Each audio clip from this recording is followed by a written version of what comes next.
এ কি নাগমা, তুমি এতদিন আমার সঙ্গে প্রেম করে আমার বাবাকে বিয়ে করে এলে? পল্লব, বলেছিলাম না আমি তোমাদের বাড়ি বউ হবই। তার মানে তুমি আমাকে চালাকি করে বিয়ে করেছো? বেরিয়ে যাও আমার ঘর থেকে। পল্লব, এ মেয়ে তো ইচ্ছেদারি সাপ। নাগমা, না না, বিষের জ্বালা। কে তুই? আয়, তোকেও একটা বিষাক্ত ছোবল দিয়ে দিই।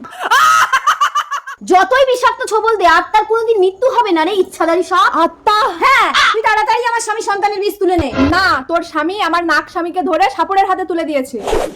এ আমাকে কোথায় আনলি প্রেতাত্মা? এখানে তো নাক স্বামীকে এনে দিলে তুই আমার স্বামী সন্তানকে ফিরিয়ে দিবি তো? ঠিক আছে। না, তুই যা। একটু দেখো। দাঁড়া, আগে আমার স্বামী সন্তানকে ফিরিয়ে দে, তারপর তুই তোর নাক স্বামীর কাছে যেতে পারবি। ঠিক আছে, এই মনসাতলায় তোর স্বামী সন্তানকে নিয়ে আয়।